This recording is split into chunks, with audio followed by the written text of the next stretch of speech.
Have you ever noticed how the people who hurt you the most are often the ones who expect forgiveness the fastest? They lie, manipulate, humiliate you, and then days later, they show up smiling, making small talk, as if nothing happened, as if you're the dramatic one for remembering the damage they caused. Let's be clear, that's not emotional maturity. That's psychological warfare. It's not that you're too sensitive. It's that they've learned how to erase reality and call it moving on. And society. It often sides with them. We live in a world that worships forgiveness, but shames boundaries. It teaches us that being kind means being endlessly patient. That love means giving people chance after chance after chance, no matter how many times they violate your trust. But here's the truth. Forgiveness is not the same as reconciliation, and holding someone accountable doesn't make you cold-hearted. It makes you clear-headed. This video is not about bitterness. It's about boundaries. It's not about revenge. It's about reclaiming your peace. We're going to walk through 5 reasons, backed by Stoic philosophy, real-life examples, and hard-earned wisdom, why some people absolutely deserve the consequences of their actions. Because when you stop handing out forgiveness like a free sample and start requiring actual change, you don't become cruel, you become free. So if you've ever felt guilty for walking away, if you've been called too much just for having standards, if you've stayed silent in the name of peace, this is your wake-up call. Let's begin.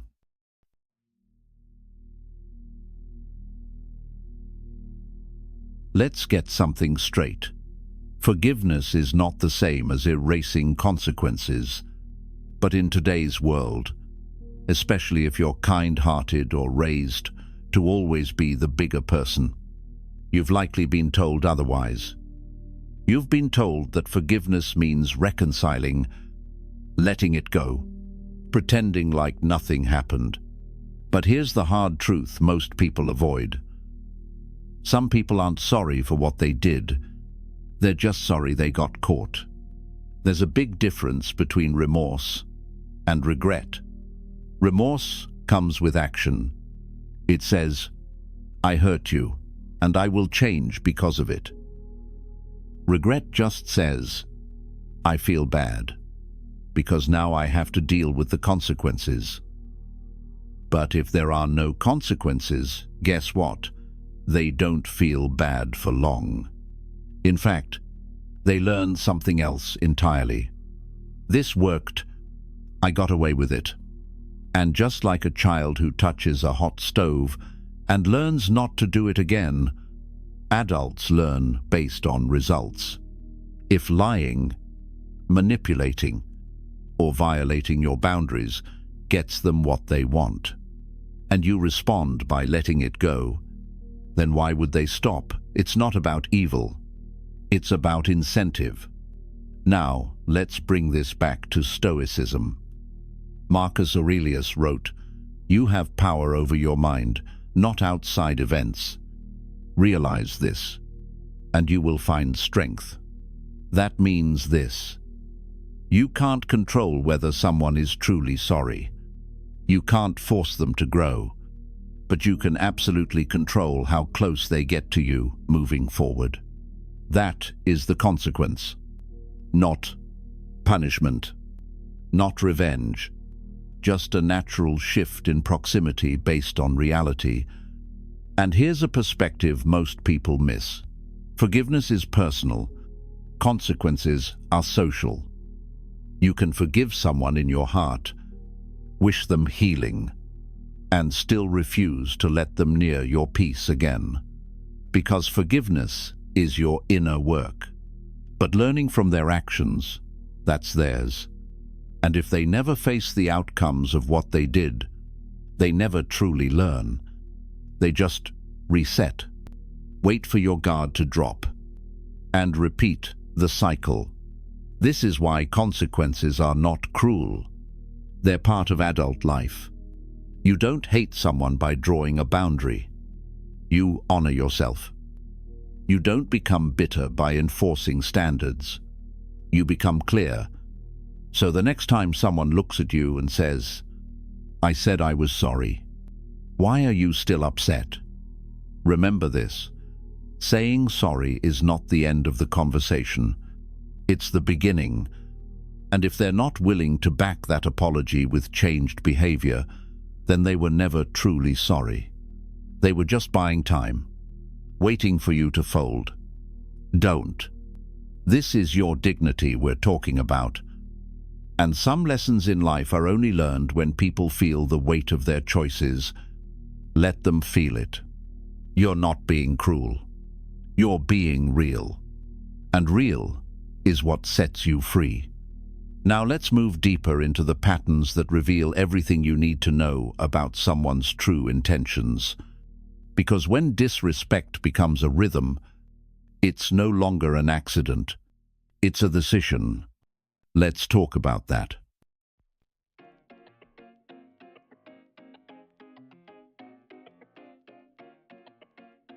Stop calling it inconsistency. Start calling it strategy. They always say it was a misunderstanding. They didn't mean it. They were tired, stressed, distracted. And at first, maybe you believed it. But one day, without warning, your intuition speaks louder than their excuses. You realize this isn't carelessness. This is repetition, calculated, controlled, delivered with just enough charm to keep you doubting your own clarity. Because what they're doing isn't random. It's a cycle. And once you've seen enough of it, you stop calling it chaos. You start calling it by its real name, strategy. That's the dangerous thing about patterns of disrespect.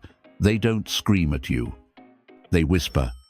They masquerade as just a bad day, or they're not usually like this. But slowly, it becomes familiar, predictable. You learn their moods better than your own. You scan their tone the way a sailor scans the sky for storms, not out of curiosity, but survival. And here's the twist. They always return. After the jab comes the joke. After the silence, the sweetness. After the wound, a wistful smile and a few soft words that almost sound like love. But love doesn't look like this. Love doesn't come with a side of instability. Love doesn't need you to guess every day if it's safe to speak your mind. What you're experiencing isn't inconsistency. It's control by confusion. They want you unsettled just enough to keep you investing more than they do. They never clarify, never truly apologize, never stay consistent long enough for you to get your balance back. And still, you hesitate. Because they're not outright cruel. Right, they're not monsters. They say they care. And that, my friend, is the most effective mask of all. So how do you reclaim your clarity? You stop trusting the apology. You start trusting the pattern. And you do something revolutionary. You write it down. Not because you want proof for a courtroom, but because your mind, when trapped in emotional chaos, forgets. You forget how many times they cancelled on you, how often they mocked your ideas, how frequently their jokes felt more like tiny stabs than laughter. Start keeping what I call an emotional record. Date, time, what was said, how it made you feel. This isn't petty. This is clarity work. Because the moment you see the pattern on paper, you stop blaming yourself. You stop calling it bad timing. You stop explaining their behavior to friends who are already tired of hearing the same story for the 5th time. That journal becomes your mirror, and you finally realize this person isn't inconsistent. They're consistently violating your peace strategically. You start to see the microaggressions, the raised eyebrow, the passive-aggressive text, the comment about your clothes, your weight, your dreams framed as just honesty. Those moments aren't random. They're behavioral landmines, laid out to make you question yourself before you ever question them. And here's the Stoic response. You don't fight it. You don't explain it. You don't plead for it to stop. You step back and see it for what it is. Marcus Aurelius wrote, "If someone does wrong, the harm lies not in what they do, but in your judgment of it."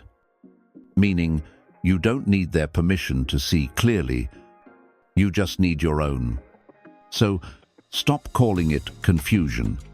Call it what it is, a pattern of control wrapped in a ribbon of charm.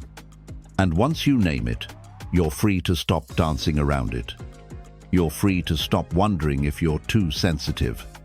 You're free to start building a life that doesn't depend on emotional weather forecasts. You don't need to wait for the next apology. You need to start trusting your own emotional record. Because those patterns, they're not accidental. They're telling you something. It's time you listened. Let's move forward. Because when you begin to tolerate these patterns, something even more dangerous happens. You start believing you deserve them. And that's when your self-worth begins to slip. Let's talk about boundaries. Not as a shield against others, but as a declaration of your worth. Coming up, boundaries protect your self-worth.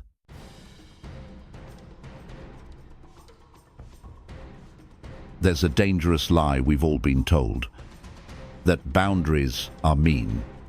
That saying no makes you cold. That protecting your peace is somehow selfish. But here's the truth. Boundaries are not cruelty. They are clarity. They are the quiet, steady signal that says, my peace is not up for negotiation. Science backs this up. Your brain, yes. Your actual biology responds to how you're treated. It's called neuroplasticity. It means your brain literally rewires itself based on repeated emotional experiences. And if you stay in an environment where your needs are dismissed, your voice ignored, your boundaries bulldozed, your brain begins to normalize that mistreatment. What once felt wrong begins to feel familiar. And the familiar is what we tend to trust, even when it hurts. That's why so many people stay. Not because they're weak, but because their nervous system has been trained to expect pain. But something incredible happens the first time you break the pattern. I remember a woman once said, "The first time I said no to him, I was shaking. I felt like I was betraying him. But the second time, I felt free." That's the power of boundary setting. It doesn't just protect your time, it rewrites your identity. It reminds your nervous system what safety actually feels like. But of course, not everyone celebrates your growth. Some will call you distant, cold, selfish. But what they're really saying is this: you're no longer easy to manipulate. And that makes me uncomfortable. Let them be uncomfortable, because your peace was never meant to be their playground. Here's where Stoicism enters. Epictetus said, "No one can harm you without your consent." If someone provokes you, realize your mind is complicit in that provocation. Read that again. This isn't about blame. It's about power. Your power. Boundaries are the mechanism, by which you withdraw that consent. They're not an act of anger. They're an act of inner alignment. A quiet declaration, I will not let your chaos become my home. And that clarity, it saves lives. Because when you don't set boundaries, here's what happens. You start editing yourself. You laugh less. You apologize more.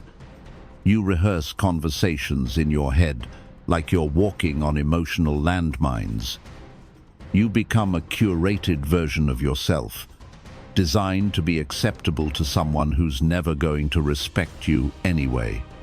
And here's the hard truth. Every time you let someone cross a boundary without consequence, you're not just giving them power over that moment, you're giving them a vote in your self-worth. That stops today. You don't need to scream. You don't need to over-explain. You simply say, if you speak to me that way again, I will end the conversation. If you continue to disrespect my time, I will stop making space for you. Those aren't threats. They're facts. And if someone reacts with outrage to your reasonable boundaries, that's not your cue to shrink. That's your confirmation. They were never in this for mutual respect. They were in it for access. And you just lock the door. Remember, boundaries don't end relationships. They reveal which ones were built on exploitation all along. You owe no one your burnout. You owe no one your silence. You owe yourself your peace. So the next time someone says, you've changed, just smile and say, yes, I've finally remembered who I am. And if they can't respect that, let them go. Because real love doesn't test your limits. It honors them. And now that you've drawn the line, don't erase it for anyone. Up next, we'll confront one of the most deceptive traps of all. The kind of love that feels like care, but is actually control, dressed in affection. Let's talk about emotional enablement, and why compassion without consequence keeps everyone stuck.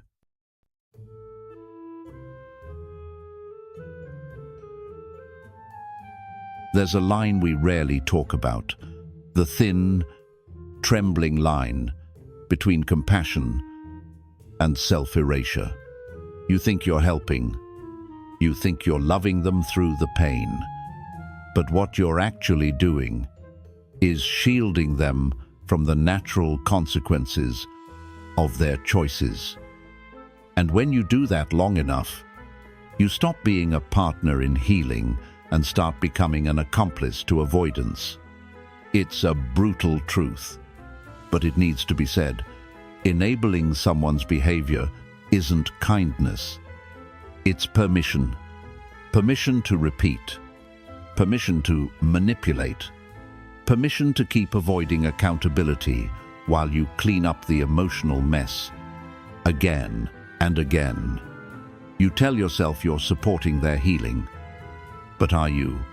Or are you helping them avoid the mirror? Because healing requires pain. It requires responsibility. It requires a moment when they have to sit alone with the consequences of what they've done and decide to grow from it. But if you're always cushioning the fall, always explaining away their behavior, always jumping in to protect them from the results of their own actions, then growth never comes. Only repetition. And here's where codependency creeps in. That's when your sense of worth becomes entangled with the idea that you can save them, that your role is to fix, to soothe, to hold everything together, even if it tears you apart in the process. And the tragedy is, most codependents aren't weak. They're the strongest ones in the room. The ones who endure, who carry, who sacrifice. But that strength, when misplaced, becomes a prison. You start mistaking exhaustion for love, silence for peace, and chaos as normal. But let's bring it back to Stoicism. Epictetus taught, when someone is provoking you, realize your mind is allowing it. And more importantly, we must not think that love excuses responsibility, because love without truth is indulgence. The Stoics were clear. Love is not blind. Love is lucid. So what does this look like in real life? It means you stop making excuses for grown adults who know better. It means you stop labeling their cruelty as trauma responses if they refuse to work on healing. It means you stop being the emotional shock absorber in a relationship where the impact is always hitting you first. Here's what real compassion sounds like. I love you, but I will no longer protect you from the outcomes you keep creating. I care about you, but I can't do your emotional labor for you. I hope you heal, but not at the expense of my own. Because love isn't supposed to hurt more the longer you stay. Love isn't supposed to ask for your destruction in exchange for their comfort. So, if you've been enabling someone hoping they'll change, waiting for the light to come back, forgiving without accountability, it's time to stop. Not because you're bitter, not because you're angry, but because you finally realize love without responsibility isn't love, it's dependency. And there is nothing noble about sacrificing your soul for someone who won't even acknowledge the damage they cause. You don't have to scream. You don't need a grand exit. You just need to say one thing clearly: enough. And in that quiet boundary, you'll find a louder kind of peace than you ever imagined. Because some people will only grow when your absence finally teaches them what your presence never could. Now, let's move forward. The next chapter is not about chaos.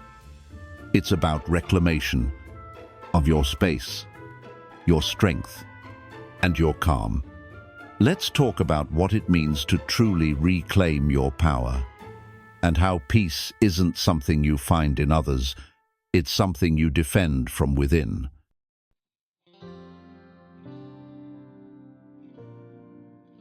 There comes a point when the conversation is no longer about them, their behavior, their excuses, their broken promises.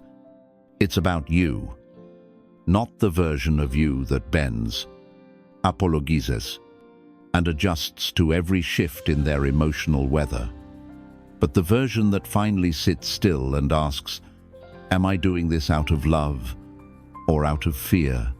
Fear of loss, fear of being alone, fear of being seen as cold, cruel, or unforgiving. These fears whisper lies, that keeping the peace is always the higher road.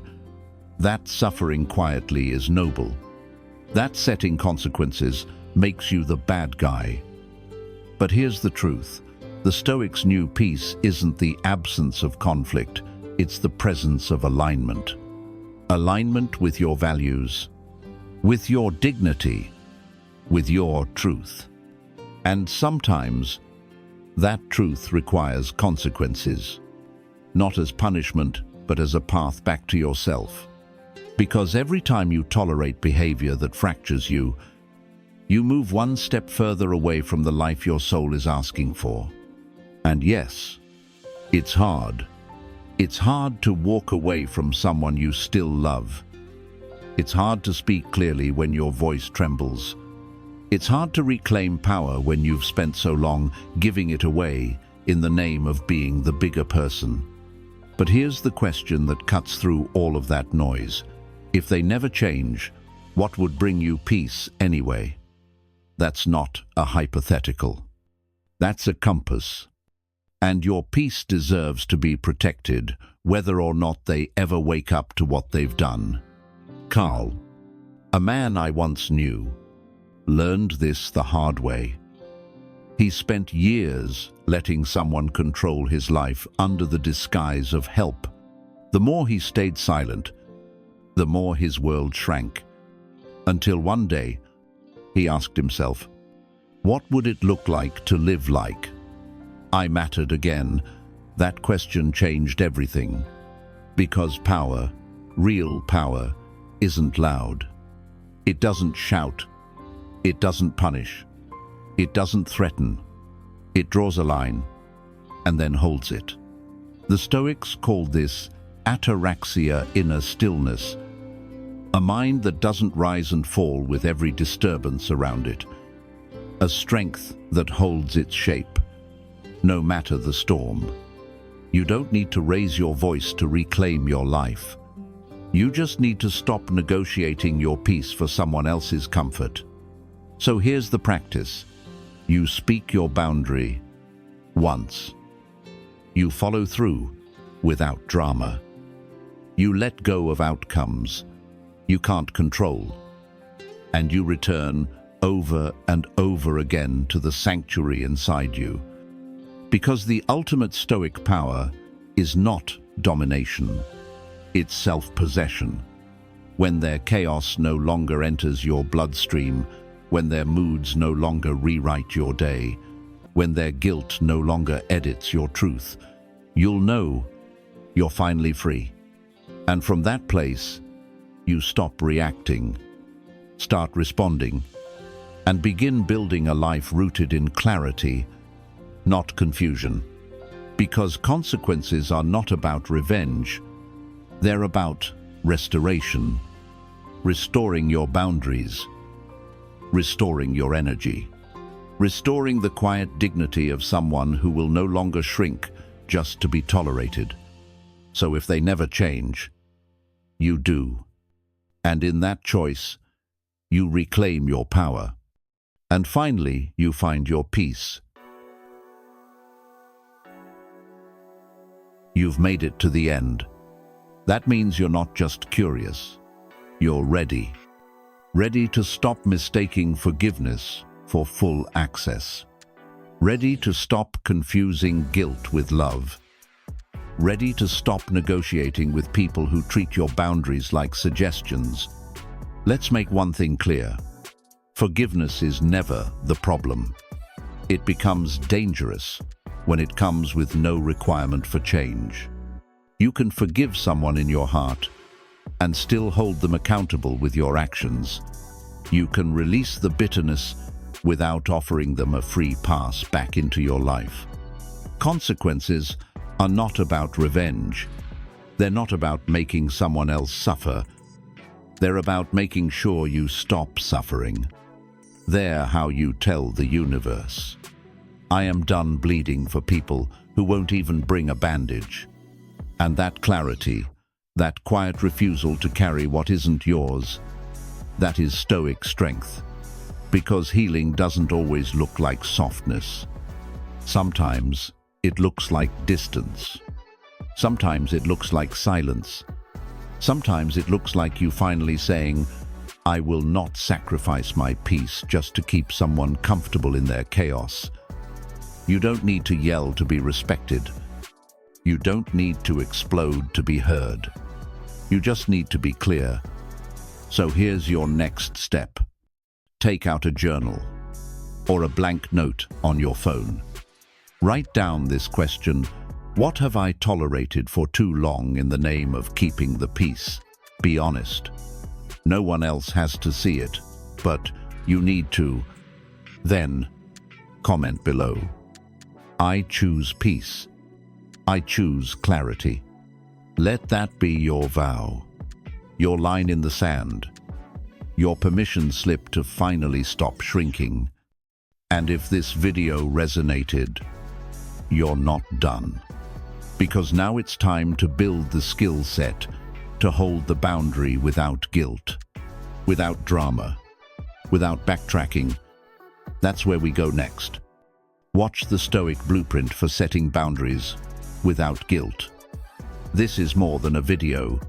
It's your new operating system. So breathe deep, walk tall, and remember, the boundary is not the end. It's the beginning of your peace, of your power, of your self-respect, finally taking the lead. Stay strong, stay clear. And above all, stay true.